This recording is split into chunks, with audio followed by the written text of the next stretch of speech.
बिस्मिल्लाहिर्रहमानिर्रहीम, अस्सलाम वालेकुम। आप देखें स्पोर्ट्स फ्लिक्स में हमजा शफीक। तो जनाब, Pakistan versus South Africa ODI series जो है वो पाकिस्तान ने अपने नाम कर लिया है। 2-0 से फैसला कुन जो बढ़तरी है अब वो हासिल हो चुकी है। 330 रन का टारगेट दिया गया था पाकिस्तान की जानिब से साउथ अफ्रीका को। याद रहे कि साउथ अफ्रीका ने टॉस जीतकर पहले दावत दी थी कि हाँ जनाब बैटिंग करें। केप टाउन का मैदान आपको याद होगा 1993 में सिर्फ और सिर्फ 43 रन पर पाकिस्तान की टीम आउट हो गई थी और वो मैदान था, इस ग्राउंड में सबसे लोअर स्कोर था और हाईएस्ट स्कोर भी इस ग्राउंड में पाकिस्तान का 330 कल के मैदान में हुआ है। और पूरी की पूरी जो अफ्रीकन टीम है वो 248 रन बनाकर मास हुआ है। क्लासन के और कोई भी बैटर जो है खातिर खा उस तरह से परफॉर्म नहीं कर पाया। बिट्स एंड पीसेस में थोड़ी थोड़ी परफॉर्मेंसेस थी सबकी, लेकिन जिस तरह की out class performance Pakistani batters bowler की जानिब से दी गई है, क्या कहने। मासवाए अब्दुल्ला शफीक के सब ने ही कंट्रीब्यूट किया है, सब ने अपना अपना हिस्सा डाला है। अब्दुल्ला शफीक की जो कारकर्दगी उस पर बहुत बड़ा क्वेश्चन मार्क है। तमाम तरह सूरत पर बात करेंगे। फॉर्मर कैप्टन सलमान भट्ट साहब हमारे साथ मौजूद हैं, इसके साथ मसईने में ज्वाइन किया। Welcome to both of you ji. Bhatt साहब, सबसे पहले तो victory 3 consecutive series Mohammad Rizwan की कप्तानी में हम जीतने में कामयाब हो गए हैं। तो मेरे ख्याल ओडीआई जो फॉर्मेट है, बीइंग कैप्टन मोहम्मद रिजवान को रास आ गया है। T20 की तो चलो बातें होती रहती हैं, लेकिन अभी जो चीज है ना, पहले उसका तो मजा लेना हम। नहीं बिल्कुल, और हमजा को बड़ी कम कुछ पसंद आता है। मैं इस चीज को सुन के बड़ा खुश हो रहा हूँ कि आपको पसंद आ गई है पाकिस्तान की परफॉर्मेंस। चले, ये तो उन खिलाड़ियों के लिए बड़ी खुशाइन चीज है कि हमजा को सवाल फिर वही है मेरा जो हारिस रऊफ और जनाब इरफान खान नियाज़ी ना, उस पर भी मैं आपको पूछूंगा जी। कंटिन्यू करें। जी जरूर, लेकिन आई थिंक कि पाकिस्तान के लिए बहुत सारे पॉजिटिव्स थे। सबसे पहली बात है, साउथ अफ्रीका में सीरीज जीतना जो है वो इतना आसान नहीं है और पाकिस्तान को टॉस जीत के जो पहले खिलाया, आई थिंक वो साउथ अफ्रीका को महंगा पड़ गया। और पाकिस्तान वंस वो पार्टनरशिप्स लगी, पहले बाबर और रिजवान ने प्लेटफॉर्म सेट किया और उसके बाद जिस तरह सलमान आगा और कामरान गुलाम खेले आगे और जितना आउटस्टैंडिंग उन्होंने उसको वहां से लॉन्च किया है और पाकिस्तान को वो टोटल तक ले गए। जो पाकिस्तान की इस बॉलिंग के खिलाफ खासा मुश्किल है इस तरह के रन करना, स्पेशली जब बाद में बॉल जो है वो थोड़ा टेल करने लगे, रिवर्स होने लगे। और हमने देखा कि कल हमारे बॉलर्स ने जब रिवर्स स्विंग शुरू हुआ तो वो तकरीबन अनप्लेबल साबित हुए। शाहीन भी और उसके बाद सेकंड स्पेल में नसीम भी बहुत शानदार बॉलिंग की उन्होंने। और उससे पहले जो स्पिनर्स हैं उनके खिलाफ भी साउथ अफ्रीका के जो बैटर्स थे वो ज्यादा एतमाद से नहीं खेल पा रहे थे। ऐसे लग रहा था कि जैसे वो श्योर नहीं है कि बॉल जाएगा किस तरफ पड़ने के बाद। और साउथ अफ्रीका की टीम खैर पूरा दिन ही प्रेशर में रही, कैचेस भी उन्होंने 4-5 छोड़े और ओवरऑल पाकिस्तान का गलबा रहा पूरे मैच पे।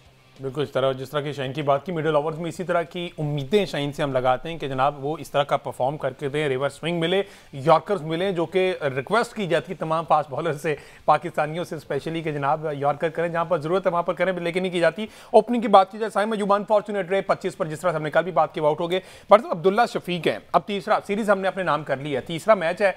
आप समझते हैं कि थोड़ा सा शफलिंग करके किसी नए चेहरे को मौका दे दें ताकि चैंपियंस ट्रॉफी के हवाले से जनाब हमारे पास थोड़ी बहुत प्लानिंग में मजीद कोई इजाफा हो जाए। अगर अब्दुल्ला की जगह कामरान से ओपन करवाया जाए, क्योंकि हमने देखा कामरान इससे पहले ओपन करते रहे हैं, और तैयब ताहिर को मौका दिया जाए। देखिए, अब्दुल्ला शफीक ओपनर है और ओपनर की जगह पे आप किसी ओपनर को मौका दे सकते हैं। अगर आप मेकशिफ्ट पे जाएंगे तो मेरा नहीं ख्याल कि वो अच्छी चीज है। आई थिंक अभी अगर आप देखें तो इससे जब आप मूव ऑन करते हैं तो फखर जमान आपके पास एक ऑप्शन है जो कि अगर वापस टीम में आते हैं तो उनके लिए जो जगह उनकी वो खुली पड़ी है। उसके अलावा भी अगर आप इनफॉर्म प्लेयर्स को देखते हैं तो ओपनर्स में परफॉर्मेंसेज में आपको इमाम की ऑप्शन भी नजर आती है, आपको शान मसूद की ऑप्शन भी नजर आती है। टाइम तो बहुत ही अच्छा खेल रहे हैं उनके पास है, तो ओपनिंग में काफी ऑप्शंस हैं। और अब्दुल्ला शफीक मैं समझता हूँ कि वो बदकिस्मती है कि इतने मौके मिलने के बावजूद जो है वो बड़ी बारियां नहीं ले पा रहे और अपनी खुद प्लेयर्स को सीमेंट नहीं कर पा रहे हो। जी, क्या स्टैट्स है अब्दुल्ला शफीक का तस्करा अगर हो रहा है तो अब्दुल्ला शफीक ने अब तक तमाम फॉर्मेट्स में पाकिस्तान के लिए 67 इनिंग्स में ओपन किया है, जिनमें से 40 इनिंग्स ऐसी हैं जिनमें वो 20 से ज़ायद रन बनाने में नाकाम रहे हैं। अब्दुल्ला शफीक इन 67 इनिंग्स में 13 मरतबा जो है वो 0 पर आउट हुए हैं और ये वर्ल्ड क्रिकेट में सबसे ज़्यादा रेशो है डक्स पर इनिंग्स के एतबार से अगर देखा जाए तो। बिल्कुल। अच्छा, बाबर आजम ने कुफर टूटा खुदा खुदा करके 73 रन की माशाल्लाह इनिंग्स के लिए एक अरसा दराज के बाद कौम की दुआएं जो हैं वो रंग ले आई हैं। 22 इनिंग्स के बाद बाबर आजम 22 इनिंग्स के बाद 50 रन और कल जिस तरह का नॉक खेला है, बट साहब एक जिसे कहते हैं ना breather for champion trophy Babar Azam को मिला है कि जनाब बल्ले पर गेंद आ रहा है, क्या कहेंगे? देखिए, दुआएं आपकी कबूल नहीं होती, आप दाल बाबर पे देते हैं। कि बाबर आजम ने बड़ी अच्छी बारी ली, हालांकि वो अपनी एब्सोल्यूट बेस्ट पे नहीं है, उनका फ्लो वैसा नहीं है जैसा उनका नॉर्मली होता है, लेकिन उसके बावजूद आप देखिए कि उन्होंने वो बड़े क्रूशल रन किए अपने लिए भी और टीम के लिए भी, क्योंकि 50 ओवर की क्रिकेट जो है इसका जो फ्लो है उसमें तब्दीली आती रहती है। बड़ा कम होता है कि आप एक फ्लो को मेंटेन करते हुए पूरे 50 ओवर खेल जाएं। तो आप देखिए कि कहीं ना कहीं आपको पार्टनरशिप बिल्डिंग में थोड़ा सा टाइम लेना पड़ता है, जो बाबर और रिजवान ने लिया, और बाकियों के लिए फिर आके खेलने में वो मुश्किलात नहीं हुई। हालांकि उसके बावजूद पाकिस्तान टीम पूरे 50 ओवर नहीं खेली कल। बिल्कुल। तो ये आपको बताता है। और जब हम कल का प्रोग्राम कर रहे थे, आपको याद होगा कि हम यही बात कर रहे थे कि अगर टॉप 6 खेलते हैं तो 310 से ऊपर भी जा सकते हैं। एग्जैक्टली। तो 329 रन बने, और यही होता है जब आपके प्लेयर जो कि बैटर्स हैं अगर वो क्रीज पे ऑक्यूपाई करते हैं और 50 ओवर खेलते हैं तो ये रन करने जो है ना ये बड़े वेरी मच पॉसिबल कि आप 300 से ऊपर जाएं और अच्छा खासा ऊपर भी जा सकते हैं। अच्छा, कल फिर सारी दुआएं जो है ना वो मोहम्मद रिजवान के साथ ही। यूजुअली ऐसा होता है कि रिजवान के रिव्यूज कामयाब नहीं होते। पहली बात है वो लेते ही नहीं है रिव्यू और कह देते बॉलर पर डाल देते, लेकिन कल रिव्यू भी कामयाब हुए, बैटिंग भी आउट क्लास की, कुछ कैचेस भी पकड़े। तो इस पर भट्ट साहब ये जो कप्तानी और इसके साथ साथ इस तरह की इनिंग्स खेलना, इस पर भी कमेंट कर दें। देखिए कप्तानी तो वो अच्छी कर ही रहे हैं, और जो है कीपिंग भी उन्होंने काफी अच्छी की है, और मेरा ख्याल है पाकिस्तान के बेहतरीन कीपर है, इसमें कोई डाउट नहीं है। और बैटिंग में पहला गेंद जैसे उनके सर पे लगा था तो कोई भी बैट्समैन हो वो शेक होता है, लेकिन मेरा ख्याल है कि उन्होंने बड़ा अच्छा कमबैक किया और बड़ी अच्छी इनिंग खेली। 80 रन बनाए उन्होंने 82 में, और जो है बड़ा कैरी ऑन किया उन्होंने उस पार्टनरशिप में, बड़े इंस्ट्रूमेंटल थे वो। स्ट्राइक रोटेशन उनकी बड़ी अच्छी थी, और जब लॉन्च के करीब वही थे जिन्होंने रन को तेज करना शुरू किया था। तो मेरा ख्याल है कि ओवरऑल बड़ा अच्छा जा रहे हैं। सिर्फ एक चीज है कि अभी 5वां रेगुलर बॉलर नहीं है, और इन कंडीशंस में जहाँ पे थोड़ा सा बॉल ग्रिप हो रहा है तो स्पिनर्स को इजाफी मदद मिल रही है। जब पाकिस्तान में चैंपियंस ट्रॉफी होगी तो मेरा ख्याल है कि हमें 5वां रेगुलर बॉलर की तरफ देखना होगा किसी न किसी को। जी अहमद साहब। बट साहब 5वें बॉलर की आपने बात की है, तो पाकिस्तान चूंकि अब सीरीज तो जीत ही चुका है, सुफियान मुकीम को आखिरी मैच में चांस देना चाहिए इन कंडीशन में? देखिए दे सकते हैं चांस।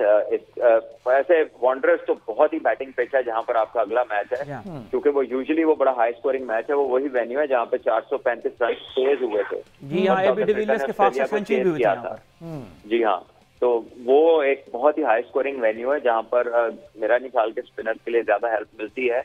लेकिन आप क्योंकि सीरीज जीते हुए हैं तो ये लिबर्टी ले सकते हैं कि आप अपने रिस्ट स्पिनर को खिलाएं, और रिस्ट स्पिनर जो है वो जिन पिचेस पे आम स्पिनर का गेंद ब्रेक नहीं होता वहां पे भी रिस्ट स्पिनर जो है वो ब्रेक करने में कामयाब हो जाते हैं। अच्छा, वो वहाँ का पिंडी है मेरा ख्याल अफ्रीका का कंडीशन। बहरहाल रिजवान की बात हो रही कि सारे डिसीजन ठीक हुए, तो जाते जब आउट हुए ना तो उन्होंने कामरान गुलाम को कहा कि सिंगल डबल। तो जनाब कामरान ने 5 छक्के 4 चौके मारकर 63 रन की इनिंग्स खेली, और वो भी सिर्फ 32 गेंदों पे। यादगार माशाल्लाह से टेस्ट में डेब्यू किया, दूसरे ओडीआई में सेंचुरी की, और कल जिस तरह की इनिंग्स कामरान गुलाम ने खेली है, मैं कहता हूं इनके साथ ज्यादती इस तरह से ना हो जाए कि इनको T20 में मौका देकर अब वहां पर उन्हें अगर वो उस तरह से परफॉर्म ना करें, अल्लाह करें वहां पे परफॉर्म करें, लेकिन अभी जो हमारे पास टाइम है ना वो कामरान गुलाम का सेलिब्रेट करने का टाइम है। इस पर भी व्हाट्सएप आपका कमेंट जरूरी है। देखिए बहुत ही आउटस्टैंडिंग नॉक है, और मैं ऑनेस्टली मैंने कभी उसको ऐसा खेलते नहीं देखा। बड़ी हिटें मारते और इतना खुला खेलते, वो हमेशा ड्राफ्टिंग करते हैं, लेकिन शायद कल उनका नंबर ही ऐसा था, पोजीशन ही ऐसी थी, और लेकिन फिर भी बहुत फ्रीडम के साथ खेले, बड़ा क्लीन स्ट्राइकिंग थी और बड़ी खुशाइन चीज थी। और जिस तरह उन्होंने आके उस टेम्पो को बिल्डअप किया और फिर लेके चलते रहे, वो बहुत ही आउटस्टैंडिंग था। और इसके साथ साथ सलमान आगा पहले मैच के हीरो, दूसरे मैच में भी उन्होंने 33 रन की इनिंग्स खेली, और एक टाइम पे ऐसा लग रहा था कि ये दोनों पार्टनरशिप बिल्ड करेंगे, लेकिन अनफॉर्चुनेट रहे। सलमान अली आगा का भी फ्यूचर माशाल्लाह ब्राइट दिखाई दे रहा है। देखिए वो जिस फॉर्मेट के लिए सूटेबल है, मेरा ख्याल है कि हमें उनको उन्हीं फॉर्मेट्स में खिलाना चाहिए, और उनको कहीं और ज्यादा एक्सपोज करके तो उस परफॉर्मेंस को उनकी जो मेन फॉर्मेट्स है उसके बीच में नहीं लाना चाहिए। मैं यही कहूंगा कि बहुत अच्छे क्रिकेटर हैं, उनको सूटेबल फॉर्मेट्स में जो है ना उनको यूज करें तो वो पाकिस्तान के लिए लंबा खेलेंगे इंशाल्लाह। अच्छा, यहाँ मैं अगर एक पॉइंट ऐड कर दूँ, आपने जिस तरह से बाबर आजम और मोहम्मद रिजवान की इनिंग्स के बारे में बात की है, 113 रन की उन्हें 115 रन की उन्हें जो है वो पार्टनरशिप कायम की। अगर आप देखें तो इस पार्टनरशिप का फ्लो इस तरह से था कि इनिंग्स के जो पहले हिस्से में अगर आप इसको फॉलो कर रहे हो मैच को, तो बहुत सारे हमारे तबसा निगार मुबस्सिरीन जो है वो यकीनन अब क्योंकि फौरी तौर पर हमें फौरी हासिल हो जाने वाली लज्जत चाहिए, हमें फौरी तौर पर जो है वो एक छक्का चौका और इस तरह की इनिंग्स चाहिए, तो अगर आप देखें तो उनका जो आगाज था वो बहुत ही स्लो था, लेकिन जब मोहम्मद रिजवान आउट हुए तो वो 82 गेंदें खेलकर 80 रन बना चुके थे और ऑलमोस्ट उनका 100 का स्ट्राइक रेट था। तो T20 क्रिकेट का जो मेथड है वो ODI क्रिकेट से मुख्तलिफ है। तो जो हमारे टीवी के ऊपर बैठकर मुख्तलिफ मुबस्सिरीन जो तबसरे कर रहे होते हैं, उनसे मैं अगर ये गुजारिश करूं कि ये जो ODI क्रिकेट का एक मेथड है ना, उस मेथड के मुताबिक इसका तजिया किया करें। ODI क्रिकेट को T20 क्रिकेट के मुताबिक उसका तजिया नहीं किया जा सकता। इन तजियों का ये होता है कि जिस तरह आपने अभी कहा है, कामरान गुलाम को अगर T20 में डालते हैं, खुदा ना खास्ता वो वहाँ पर फ्लॉप हो जाते हैं, तो कहीं ऐसा ना हो कि उनको टीम से ही बाहर कर दे। इस तरह हमने माजी में काफी सारे प्लेयर के साथ किया। इमामुल हक को हमने ODI टीम से इसलिए निकाल दिया कि इमामुल हक से टेस्ट क्रिकेट नहीं खेली जा रही थी। हालांकि टेस्ट क्रिकेट के भी हमने स्टैट्स कल आपके सामने रखे थे कि इमामुल हक ने पर्थ में जो है वो 62 की इनिंग्स खेली थी। इमामुल हक की आखिर 10 जो टेस्ट में इनिंग्स हैं उसमें भी उनके 3-4 50 हैं। तो हमने माजी में चूंकि इस तरह के रवैये देखे हैं, तो ये रवैये जो हैं ये इस वजह से भी आते हैं कि जो लोग क्रिकेट के ऊपर तबसरा करते हैं, क्रिकेट की जो इस फील्ड से जो लोग रिलेटेड हैं, वो ODI क्रिकेट को भी उन्हीं पैमानों के ऊपर डिस्कस करने की कोशिश करते हैं जिसके ऊपर T20 क्रिकेट होती है। बिल्कुल इसी तरह। और सवाल मेरा एंड पर फिर वही है जो पहले मैच में भी था, इरफान खान न्याजी का जो रोल है सलमान भट्ट साहब टीम में, कल तो ठीक है उन्होंने 15 रन की इनिंग खेली 16 गेंदों पे, इस बारे भी अब सोचना पड़ेगा। इस स्लॉट के लिए आप समझते हैं किसी को चांस दिया जा सकता है? देखिए अभी अर्ली डेज है उनके करियर में, 1-2 बारियां उन्होंने इम्प्रेसिव ली हैं। फील्डर वो बहुत अच्छे हैं, इसमें कोई शक नहीं है, और बैटिंग में उन्हें इस जगह को अपना बनाना है, तो उन्हें कुछ इनिंग्स खेलनी होंगी जहां पर वो टीम के लिए या मैचेस फिनिश करके आए या अच्छे टोटल्स की तरफ ले जाएं। जब उनका नंबर आता है तो वो वहां पर इम्पैक्ट वाली बारी ही चाहिए होती है। तो अब ये उनके पास मौके हैं, कुछ तो उन्हें और मिलेंगे, लेकिन उम्मीद है कि वो अच्छा करेंगे इनके साथ। नहीं तो फिर ये हो सकता है कि आपके पास जो दूसरी ऑप्शन है आप उन्हें ट्राई करें। लेकिन at the moment I think कि जो टीम है ना वो राइट डायरेक्शन में है, स्पेशली ODI के हवाले से अगर हम बात करें तो इसमें छेड़छाड़ नहीं करनी चाहिए। जी देखिए, इरफान खान न्याजी के बारे में सिर्फ एक मैं यहाँ पर जुमला बोलता चलूँ कि इरफान खान न्याजी को इस्तेमाल करने वालों को भी ये सोचना होगा कि उन्हें किस तरह से इस्तेमाल करना है। कभी कभी आप शाहीन अफरीदी को ये जो ऊपर भेज देते हैं उनसे, उसका नतीजा ये निकला है कि इरफान खान न्याजी अब तक जब T20 और ODI में जितनी भी उनकी इनिंग्स हैं, उनकी अगर बॉल देखें तो पर इनिंग्स उनकी जो बॉल बनती हैं वो 10 से भी कम है। तो अगर उनको इतनी ही बैटिंग करने को मिलती रहेगी तो वो किस तरह इस स्पॉट को अपना स्पॉट बना सकेंगे और किस तरह वो ग्रो करेंगे, ये यकीनन सोचना चाहिए उन थिंक टैंक। बिल्कुल इसी तरह है। और शाहीन की चूंकि आपने बात की, तो शाहीन फिर से कल वैसे तो यूजुअली वो नसीम से ऊपर ही आते हैं, दोबारा ऊपर आए और उन्होंने जनाब 9 गेंदों पर 16 रन बनाए हैं, एक छक्का भी शामिल है। तो जो ऑलराउंडर अपने आप को कहते हैं, मेरा कंपैरेटिवली उन्होंने बेहतर कारकर्दगी, कल 4 आउट किए भट्ट साहब, 8 ओवर 47 रन और 4 विकेटें। एक्यूरेसी कल देखने में आई, एग्रेशन शाहीन का दोबारा से देखने में आया, लाइन लेंथ पर बॉल करते दोबारा देखने में आए। जी भट्ट साहब। जी बिल्कुल, अच्छा रिदम, अच्छी पेस और एक्यूरेसी सभी कुछ जो है कल उनकी बॉलिंग में नजर आया। और वो रिदम जो है जो एक फास्ट बॉलर की बड़ी अशद जरूरत होता है, और जो इस बात की दलील होती है कि ये ऑन सॉन्ग है, इस जो चाह रहा है वो हो रहा है, वो एग्जीक्यूशन जो है वो उस रिदम का नतीजा होती है। और वो दोनों चीजें आपको कल पूरी नजर आई, और उनकी पेस भी अप थी। और पाकिस्तान ने बड़े अरसे के बाद अच्छे यॉर्कर्स किए, स्टंप टू स्टंप अटैक किया, और देखिए कि बॉल थोड़ा बहुत रिवर्स भी हो रहा था। और जब ये वाली कंडीशन पाकिस्तानी फास्ट बॉलर्स को मिलती है तो फिर ये दुगना कह लीजिए कि डेंजरस हो जाते हैं दूसरी ऑपोजिशन के लिए। अच्छा, शाहीन शाह अफरीदी, मैं पिछले कई प्रोग्राम के अंदर, और हम चूँकि शाहीन की फॉर्म जो है ऊपर नीचे हो रही थी तो उनके ऊपर मुस्तकिल हम तनकीद कर रहे थे, लेकिन अगर यहाँ पर उनकी तारीफ ना की जाए तो यकीन मेरा ख्याल है कंजूसी होगी। शाहीन शाह अफरीदी ने कल जो कारकर्दगी दी है उसमें एक फैक्टर और भी था कि कप्तान को जब जरूरत पड़ी विकेट की तो वो कप्तान के एतमाद के ऊपर जो है वो पूरा उतरे। और कल का मैच अगर आप कहें कि मुश्किल सिचुएशन से किसने निकाला तो यकीनन शाहीन शाह अफरीदी का नाम आएगा। जब डेविड मिलर और हेनरिक क्लासन की एक पार्टनरशिप जो है वो खतरनाक होती जा रही थी, तो उस वक्त शाहीन शाह अफरीदी ने आकर जिम्मेदारी का मुजाहरा किया, और जितनी भी इसकी तारीफ की जाए वो कम है। यही हम शाहीन शाह अफरीदी से डिमांड भी करते हैं। वो एक चैंपियन बॉलर हैं, और एक चैंपियन बॉलर जो है उस मतलब हम डिस्कस ये करते हैं चले आते हैं कि उनका एक्शन जो है वो पूरा नहीं हो रहा। तो जिस रिदम के साथ वो बॉलिंग कर रहे हैं, जिस पेस के साथ वो बॉलिंग कर रहे हैं, ये यकीनन बहुत ज़्यादा खुशाइंद है पाकिस्तान क्रिकेट के लिए उस वक्त जब चैंपियंस ट्रॉफी जो है वो बहुत करीब है। ठीक है जी, डिस्कशन हमारी जारी है, ब्रेक लेते हैं जी। वापस आते हैं तो हारिस रऊफ की जो कारकर्दगी है ना उस पर बात करना बड़ा जरूरी, क्योंकि आउट ऑफ फॉर्म थोड़े से दिखाई दे रहे हैं। हमने ऑस्ट्रेलियन कंडीशन में देखा अच्छा परफॉर्म किया, लेकिन सलमान भट्ट साहब ने पहले प्रेडिक्शन की थी कि हो सकता है कि साउथ अफ्रीका की कंडीशन हारिस को सूट ना करे। इस पर भी कमेंट देंगे ब्रेक के बाद। स्टे विद अस।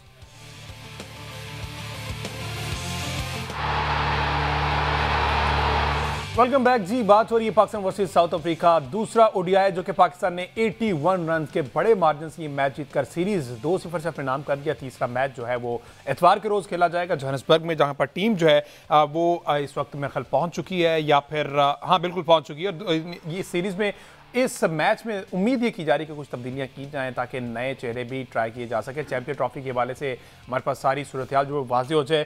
सलमान भट्ट साहब ने अपना तजिया पेश किया। हमारे साथ अब मौजूद है राजा असद साहब, साबिक फर्स्ट क्लास क्रिकेटर है। अस्सलाम वालेकुम राजा साहब। वेलकम सर, बहुत शुक्रिया आपका राज साहब। ये जो हमने सीरीज अपने नाम की है, क्या कमाल हो गया। T20 सीरीज में ऐसा लग रहा था कि जैसे जनाब खत्म होगी पाकिस्तान क्रिकेट टीम, लेकिन क्या कमाल बाउंस बैक किया है। पहला ओडीआई जीता ही जीता, दूसरा इतने बड़े मार्जिन से। क्या कहेंगे आप? सबसे पहले तो रिजवान की कप्तानी पे कमेंट करते हैं। देखिए अब क्या कहें, जब उन्होंने एक लाजवाब कामयाबी दे दी है तो सक्सेस के तो सारे फादर्स होते हैं। अभी अगर ना जीते होते तो फिर हम उनकी जो अच्छी बात है उनमें से भी कुछ निकाल के पेश करते। अब ये है कि ये उनके लिए तो एक ड्रीम कम ट्रू वाली बात है कि साउथ अफ्रीका को 3-4 साल के बाद वहां पर उनकी अपनी सरजमीन पर हराना, और हर चीज जो है वो साउथ अफ्रीका के मुआफिक थी। यानी उनकी जो कंडीशन थी, फिर आपने देखा कि एक लम्बे के लिए अंदाजा हुआ था कि जब Klaasen well going great gun के ये सूरत हाल मुश्किल हो जाएगी, लेकिन उन्होंने अपने नर्व्स पर कंट्रोल रखा। इंपॉर्टेंट चीज है ये चीज उनकी आर्टिकुलेट करती है उनकी तमाम खामियों में उनको, कि वो अपने नर्व्स वो कंफ्यूज नहीं होते या वो किसी घबराहट का या इस तरह भी चेहरा लेकर सबके सामने नहीं जाते। वो एक कूल कस्टमर है, ये बात तयशुदा है। बाकी जो कुछ हुआ उसमें कुछ ऐसी चीजें भी हो गई जिसको हम तवक्को नहीं कर रहे। लोअर मिडिल ऑर्डर से परफॉर्म किया, फिर 329 और 330 को जीतने के लिए it's always difficult to get away. 300 एक चैलेंजिंग टारगेट होता है, ये अचीव हो जाता है। साउथ अफ्रीका से पाकिस्तान के खिलाफ भी कई मतलब मार का सर किया हुआ है, 300+ रन करके मैच जीते हुए हैं। इस बार जैसे भी कुछ देर पहले भट्ट साहब भी बात कर रहे थे कि शाहीन शाफरीदी का जो स्पेल था उसमें डेडिकेशन, अगर पेस वो 100 कंसिस्टेंट जैसे होता है ना 140 और 39, 40, 45 वो टच नहीं कर रहे थे, लेकिन उनकी एफर्ट कि वो पूरे बड़ी दिलजोई के साथ खेलने कर रहे हैं। और यही वजह है कि पूरे पाकिस्तान ने पूरा मैच देखा। कल मुझे बड़े बड़े बुजुर्गान जो क्रिकेट के बुजुर्गान इंक्लूडिंग शफीक अहमद पापा, उन्होंने मुझे कहा कि मैंने पूरा मैच देखा, क्योंकि वो इस पर बस watching you know after scoring 329 run and then defending is like a blind. बिल्कुल टाइगर्स नजर आए थे हमारी टीम, प्लेयर खिलाड़ी था, पूरी डेडिकेशन और डिटर्मिनेशन के साथ था। और फिर जब प्रेशर डेवलप हुआ, क्लासन वाज गोइंग वेल, तो फिर उसके बाद हमने हाथ पैर फूले नहीं। ये बड़ी इंपॉर्टेंट चीज होती है। और साउथ अफ्रीकन का जो एनवायरमेंट होता है ना, including the public end of course wicket जो थी बड़ी शानदार थी, वो सब कुछ उनके हक में जा रही थी, लेकिन इन दी एंड देखा बड़ा अच्छा हुआ। दूसरी बात ये है हमजा शफीक के पहला मैच बड़ा इंपॉर्टेंट होता है, उसमें कामयाबी के बाद जाहिर है कि एक तरफ अब साउथ अफ्रीका को 2 बचाव कर रहे थे, एक सीरीज में जानी थी कि मैच जीतना था, और इसने उन पर मजीद प्रेशर डाल दिया। और आपने देखा कि liberty they felt like 9 pins और फिर पाकिस्तान ने डोमिनेट किया और एक हिस्टोरिकल जीत हासिल की। इस मौके पर जबकि हम cruising ground for the champions trophy, ये पाकिस्तान की क्रिकेट की अच्छी मार्केटिंग भी हो रही है और रैंकिंग भी हमारी पाकिस्तान की। अच्छा राजा साहब, जहां आप ये कह रहे हैं कि हर चीज साउथ अफ्रीका के लिए मवाफिक थी, उनके हक में जा रही थी, वहां एक चीज मेरा ख्याल है उनके खिलाफ भी चली गई, और वो चीज ये थी कि जब उनके कप्तान ने टॉस जीता तो उन्होंने पहले जो है वो पाकिस्तान को बैटिंग करने का मौका दे दिया एक बैटिंग पिच के ऊपर। तो इसके बारे में क्या कहेंगे, ये डिसीजन कैसा था? मुझे तो ये जब मैंने उनका डिसीजन सुना तो मुझे अहमद सईद साहब बड़ा ही अजीब सा लगा कि ये प्योरली डिफेंसिव वे का हारे हुए कप्तान की एक अप्रोच होती है कि पहले बॉलिंग कर लो, और बॉलिंग उन्होंने पहले कर ली। इसका मतलब उनको अपनी बैटिंग के ऊपर ट्रस्ट नहीं था। विकेट आप ये देख लें, उस पर बेशक स्पिन मौजूद थी, बाउंस भी अच्छा था, स्ट्रोकिंग की विकेट के लिए अच्छी थी। कोई वजह ऐसी हो नहीं सकती थी कि डेयरिंग और एक कॉन्फिडेंट कप्तान जो है वो टॉस जीतने के बाद बैटिंग खुद ना करे। ये फैसला भी उनको महंगा पड़ गया। और फिर जैसे कि आप बार बार दिखा भी रहे हैं, हम देख भी रहे हैं कि हमारे बॉलर ने कमाल किया। सलमान अली आगा मुझे लगता है कि इनका फ्यूचर मुझे बड़ा ब्राइट नजर आ रहा है in terms of its own performance as allrounder और टीम लीडर के भी। मेरे ख्याल में ये एक आपकी बैकमैन जो बैठे हुए एक ऐसे छुपे रुस्तम है जो आगे जाकर पाकिस्तान की जो वाइट बॉल फेंके थे खासतौर पे इसकी बागडोर संभाल सकते हैं। फिर मैं ये कहूँगा साउथ शकील को भी हमें आजमाना चाहिए।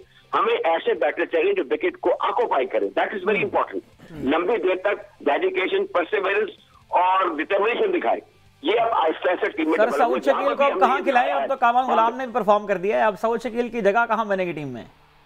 देखिए ये क्रिकेट बड़ी गहरी खेल है अहमद सईद साहब, इसमें किसी वक्त अब देखिए बाबर आजम ने कल दिखा दिया थी क्लास, लेकिन अब उन पर तलवार लटक नहीं थी।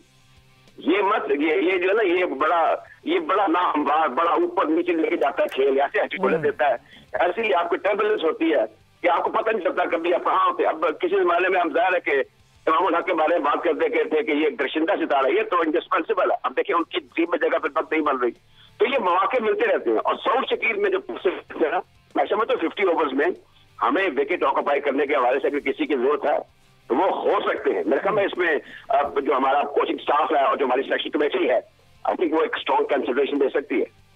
बिल्कुल। अच्छा राजा साहब, चूंकि अब सीरीज हम अपने नाम कर चुके हैं, तीसरे ओडीआई में आप समझते हैं सुफियान मुकीम को मौका मिलना चाहिए या फिर तैयब ताहिर बाहर बैठे हुए हैं, अब्दुल्ला शफीक को बाहर करके अगर कामरान गुलाम को ऊपर ले जाएं और तैयब ताहिर को मिडिल ऑर्डर में ले आएं, तो इस बारे में सोचा जा सकता है? हमजा ये बड़ा पर्टिनेंट क्वेश्चन है। रस्म दुनिया भी है, मौका भी है, दस्तूर भी है कि जब आप 2 मैच जीत जाएं, तो क्योंकि आप हम तैयारी कर रहे हैं एक बड़े मुकाबले की, तो फिर क्यों ना उन लड़कों को दे दिया जाए मौका जिनको पहले भी दिया गया है, वो इतने कामयाब नहीं हुए। 2-3 को अगर इस मतलब फिर आगे कर दिया जाए, किसी को मार दिया जाए।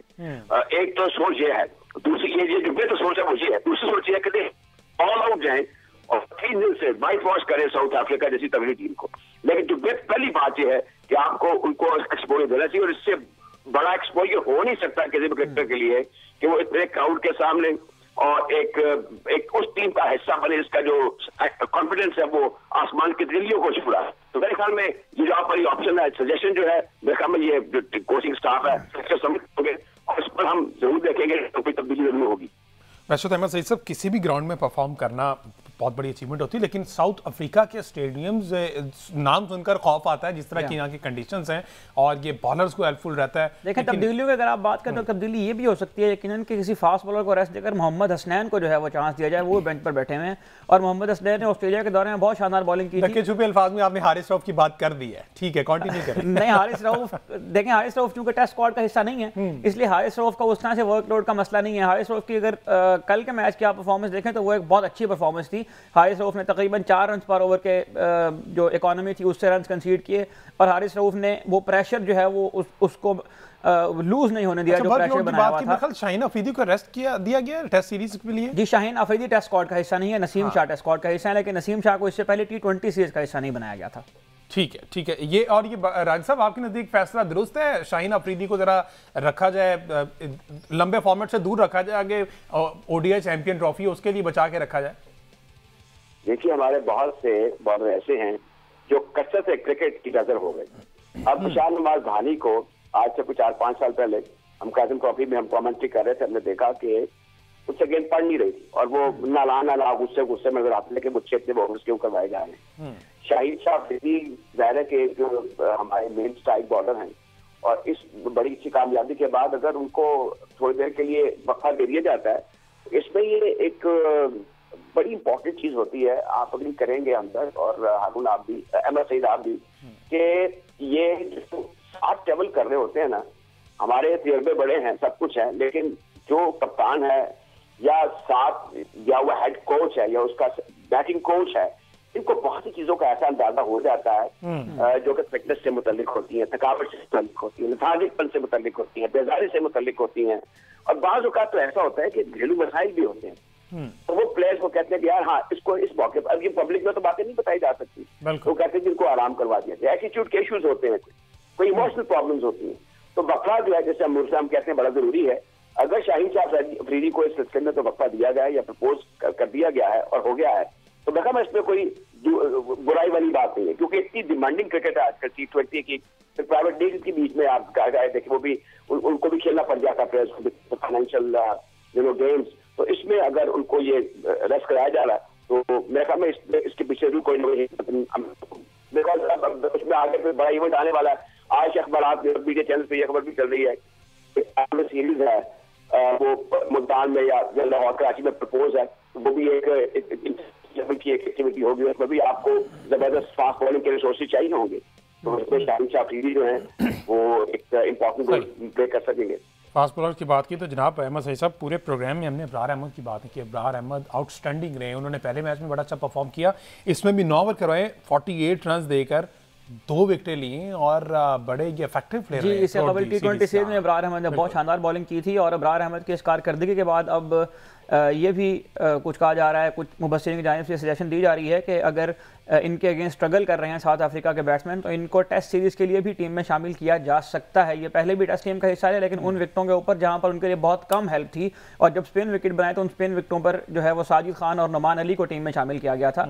तो अगर ऑस्ट्रेलियन जो बल्लेबाज हैं वो स्ट्रगल कर रहे हैं इनके अगेंस्ट तो यकीनन ये एक अच्छा मौका हो सकता है बैकअप स्पिनर के तौर पर, क्योंकि आप साउथ अफ्रीका में साजिद खान को साथ लेकर नहीं जा रहे हैं। तो अबरार अहमद चूंकि वहां मौजूद हैं तो नुमान अली के बैकअप के तौर पर इनको वहां रखा जा सकता है। आपने कल के मैच का तज़किरा किया, यकीनन बहुत शानदार उन्होंने बॉलिंग का मुजाहरा किया और गुज़िश्ता मैच के अंदर भी और इस मैच के अंदर भी आप देखें साउथ अफ्रीका को दोनों मैच में अच्छा स्टार्ट मैसर आया था।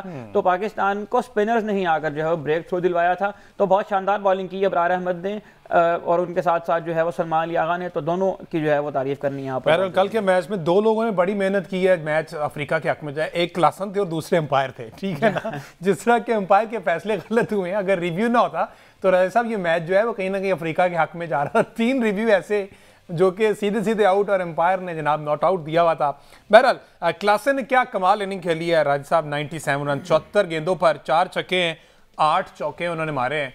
तो मेरा ख्याल ये वो वाहिद प्लेयर है, वो क्या कहते हैं हारे हुए लश्कर का जीता हुआ सिपाही, तो वो साबित किया है। जी हाँ, हेनरी क्लासन जो है उनको अगर आप देखें कंपेयर करें पाकिस्तान के इनिंग्स के साथ तो उनको अनफॉर्चुनेटली ये वाली सहूलत मैसर नहीं आई थी कि जिस तरह कामरान गुलाम उस वक्त क्रीज पे आए जब ऑन स्लॉट करने का टाइम था, क्योंकि हमारे जो टॉप 4-5 बैटर थे वो काफी सारे ओवर खेल चुके थे। साउथ अफ्रीका की इनिंग में ऐसा नहीं हुआ, पार्टनरशिप बिल्ड करने की कोशिश की गई, लेकिन पाकिस्तानी बॉलर्स ने जो है वो और कप्तान की जो प्रोएक्टिव कैप्टनसी, उनकी थी जो फ्रीक्वेंट बॉलिंग चेंजेस थी हालात के मुताबिक, उन्होंने उनको अलाउ नहीं किया कि वो उस पार्टनरशिप को बिल्ड करें। और जब मिलर आउट हुए तो उसके बाद जो है वो एक एंड बिल्कुल ऐसा लगने लगा कि यहाँ विकेटों की जो है वो पतझड़ शुरू हो गई है, थोड़ा थोड़ा वक्फे के बाद जो है विकेट गिरना शुरू हो गई, तो उसका दबाव जो है यकीन क्लासन के ऊपर आया, वरना 74 गेंदों पर 97 रन की वो इनिंग्स खेल चुके थे। और क्लासन के साथ अगर कोई एक बल्लेबाज भी अगर दूसरा एंड संभाल लेता तो शायद ये मैच निकालना पाकिस्तान के लिए मुश्किल हो जाता। लेकिन अगेन यहाँ पर पाकिस्तान के बॉलर्स की और पाकिस्तान के कप्तान मोहम्मद रिजवान की कप्तानी की तारीफ करनी चाहिए। उन्होंने उनको अलाउ नहीं किया वो पार्टनरशिप बिल्ड करने पर, और पाकिस्तान के जो टॉप 6 बैटर थे उन्होंने चूंकि ज्यादा ओवर खेल लिए थे, ये सहूलत क्लासन का मुयसर नहीं। ठीक है जी, लेट्स सी आखिरी मैच में क्या होता है सीरीज। ऑल दो पाकिस्तान अपने नाम कर चुका है, कोई तब्दीलियां होती कि नहीं होती, लेकिन अगले जो कि नेक्स्ट वीक हम शो करेंगे उस पर बात करनी PSL की ड्राफ्टिंग, जो कि बड़ा ग्रेट इनिशिएटिव लिया गया है मोहसिन नकवी की जानिब से। गवादर का वो मकाम चूज किया गया ड्राफ्टिंग के वाले से, पाकिस्तान को एक्सप्लोर करवाना वो बिल्कुल अच्छा एक स्टेप है, क्योंकि बातें ये की जाती है कि आउट ऑफ कंट्री इसको शिफ्ट कर दिया जाए, ड्राफ्टिंग वहां पे हो, लेकिन great initiative, hats off to Naqvi साहब। इस पर बात करेंगे हम अगले प्रोग्राम में। मुझे दीजिए इजाजत, अल्लाह हाफिज।